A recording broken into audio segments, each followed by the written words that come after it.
السلام عليكم ورحمة الله وبركاته. أهلا بكم في لقاء جديد من كل شيء وليه حل. أنت عليك المشكلة وإحنا علينا الحل. يلا بينا نبدأ حلقة النهاردة.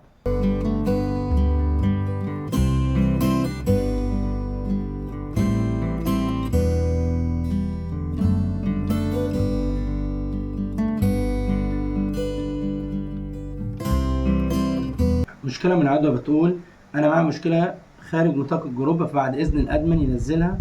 أنا معايا جوزي في الخارج داخل على 3 سنين ما نزلش، وكل ما أكلمه أقول له انزل كفاية على كده يقول لي لا مش دلوقتي مش وقته. من وقت ما جات له الترقية وبقى مدير في شغله وأنا تعبت هنا مع العيال وتربيتهم.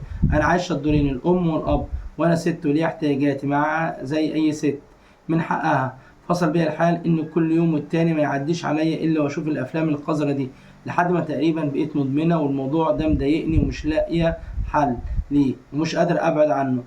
فحضرتك بعد إذنك نزل لي الكلام ده وأنا هتابع التعليقات، بس يا ريت من غير كلام جارح بعد إذنكم، وأسف على الإطالة في الكلام.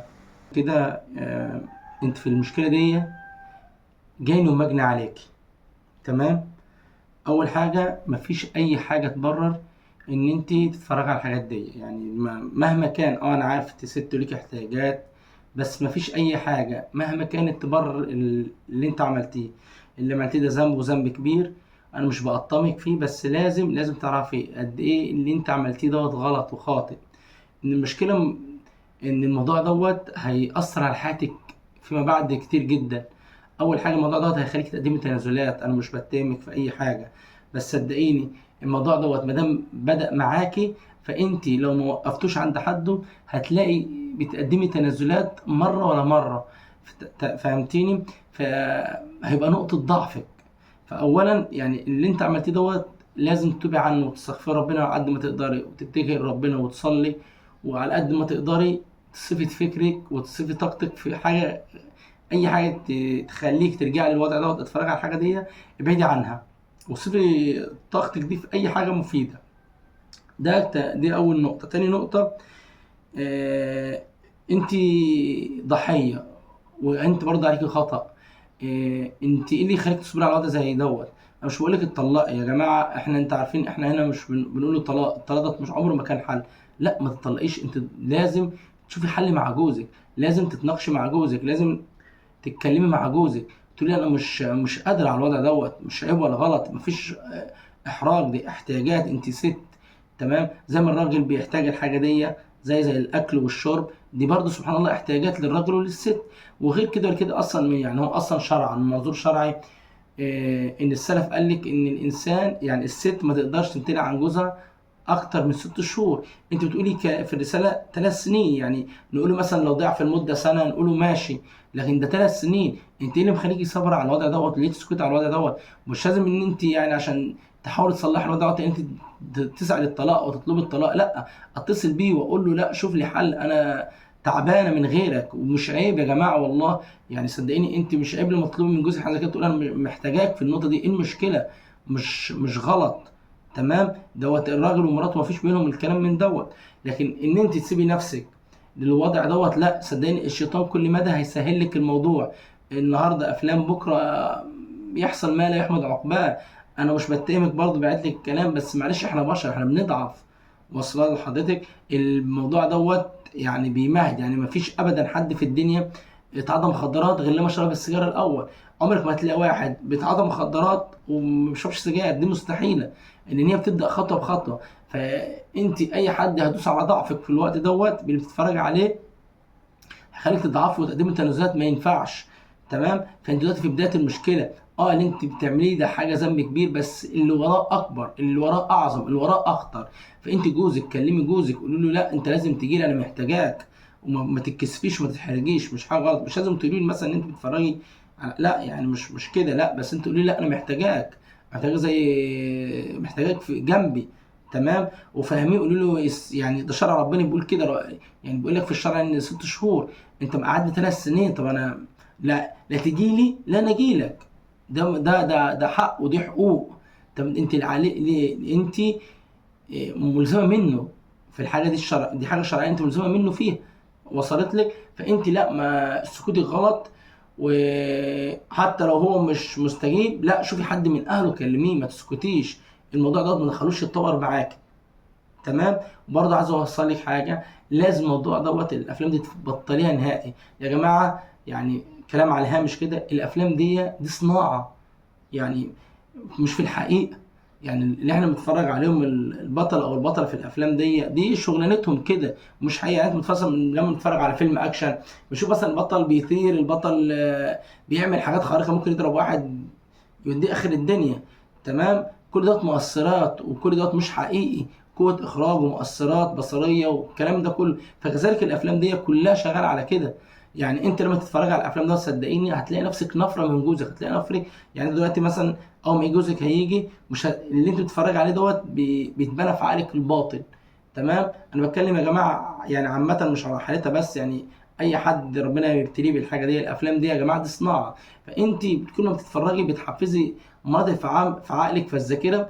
فخلاص بقى من كتر ما بتتعودي، من كتر مشاهدتك الحاجه دي بتطبع في دماغك ان هو ده الطبيعي. مثلا اللي انا شفته في الفيلم ده هو انا مثلا كراجل، انا مستني من الست اللي قدامي انها تعمل اللي شفته البطله الفلانيه في الفيلم الفلاني، وكذلك العكس.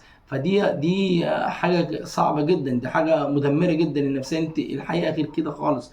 الحقيقه الموضوع مش بالشكل دوت. دي صناعتهم، دي تجارتهم، دي شغلانتهم. تمام. فالموضوع ده هيأثر عليك، حتى لو ما يجي جوزك هتلاقي الموضوع مأثر عليك جامد، مش هتلاقي راحتك غير في الموضوع ده. فلازم الموضوع ده يقف عند حد، والموضوع دوت ملوش مبرر.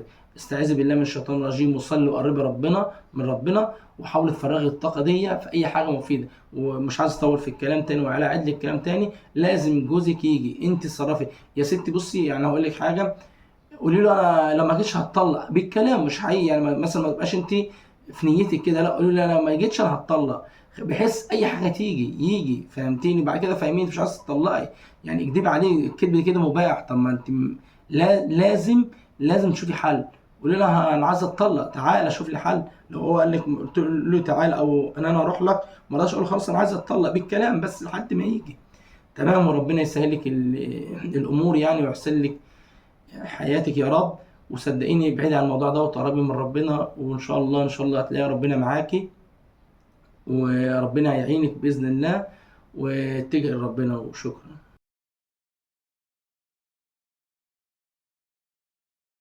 مشكلة من عدوى بتقول: دلوقتي أنا كنت مرتبطة بحد بقالنا 3 سنين، وجه خلالهم اتقدم لي، بس أنا كنت لسه صغيرة. حاليا أنا خريجة. تمام. فجيت أقدم تاني، بابا طلب منهم مؤخر ودهب زي الناس 50 و50.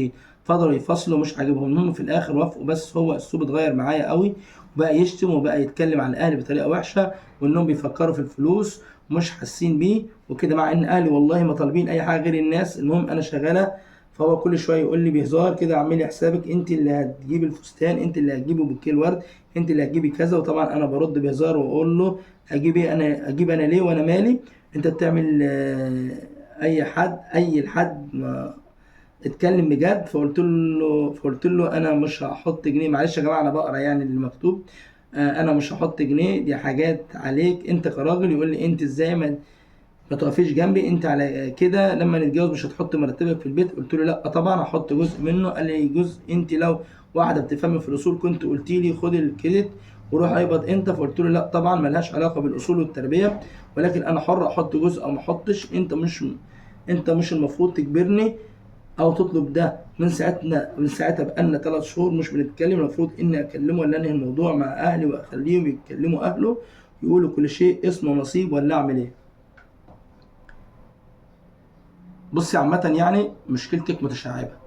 تمام. أول حاجة أول حاجة اللي باين من الرسالة بتاعتك إن هو كده الراجل بيخلع. تمام. هقول لك ليه كمان بيخلع. هو دلوقتي الراجل كان جاي فاهم إنه هتقدم لك، هتطلبوا منه طلبات أقل من كده. تمام. فده ما حصلش، فهو كمل معاك الموضوع دوت لحد ما يحصل أي خلاف، فيقدر يسيبك إيه ويمشي. يبقى هو كده إيه، خرج من الموضوع بطريقه شيك، عشان ما ينفعش ايه يبان قدامك ان هو هيأثر او مؤثر. تمام. دي نقطه. برضه انا عايز اقول لك حاجه في كلمه نفس الكلام. انت كل شويه بتقول ايه 50 و50 زي الناس وبتطيش زي الناس. لا هي مش 50 و50 مش زي الناس. الاتفاقات يا جماعه كل واحد براحته، كل واحد بمقدرته. مفيش حاجه اسمها انا غلبتك في الاتفاق، مفيش حاجه اسمها اتفاق ظالم. والله انا قلت اتفاق ظالم. طب انت قبلت ليه من الاول؟ يعني مثلا هو الراجل دوت خطيبك دوت اللي جه يتقدم لك، والله ابوكي قال 50 و50، خلاص انت مش عاجبك، محدش ضربك على ايدك، يبقى خلاص. فالقصه دي من ناحيتكم انتوا، مفيش غلط من ناحيتكم. ان شاء الله انا اطلب مليون ومليون، انا براحتي. انا بقى ليا زي ما انا ليا مطلق الحريه احدد القيمه، انا برضه بقى ليا مطلق الحريه، الحريه ان انا اوافق او ما اوافقش. يعني هو دلوقتي ما حدش ضربه على ايده، فالنقطه دي انتوا ما عندكمش فيها غلط. اما نسبه 50 و50 والكلام دوت، هي مش يعني، كل واحد وظروفه، كل واحد وفكره، كل واحد وزي ما هو شايفها بيحسبها ازاي. وصل لحضرتك؟ فالنقطه دي الغلط مش عندكم انتوا خالص، الغلط من عنده هو. ونصيحتي، انتوا لسه على البر، تمام، افضل حل الموضوع للانفصال.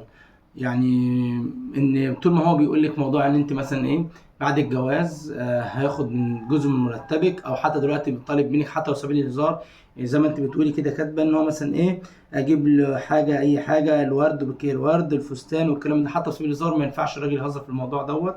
دي نقطه. تاني نقطه، ان بيقول لك بعد الجواز تساهمي في يعني مرتبك تساعدي بيه في البيت والكلام ده. طبعا ده غلط يا جماعه. طبعا احنا عارفين وقلنا اكتر مره من 100 مره في القناه هنا ان شرع ربنا بينص ان الست لها ذمه ماليه مستقله. يعني لو واحد مراته شغاله، تمام، وقبضها، القبض ده كله مش ملزمه بجنيه واحد تدفعه في مصروف البيت. الراجل هو اللي عليه يصرف البيت كله. الست لو دفعت حاجه في البيت وساهمت حاجه في البيت، فده تفضل منها. فهو لو هو يعني اللي انا فهمته من القصه دي باختصار، يعني هو الراجل بيخلع، تمام. يعني كل اللي بيعمله ده هو الراجل عايز يخلع، ان هو في الاتفاق الاول ما قدرش في اول اتفاق انه يخلع من الموضوع. فده اللي بيعمله دوت كله ده يدل ان هو ايه عايز يخلع. فانت خلاص راجع عايز ينفصل، ادي له حاجته وادي له ذهبه، وان شاء الله باذن الله ربنا يعوضك خير.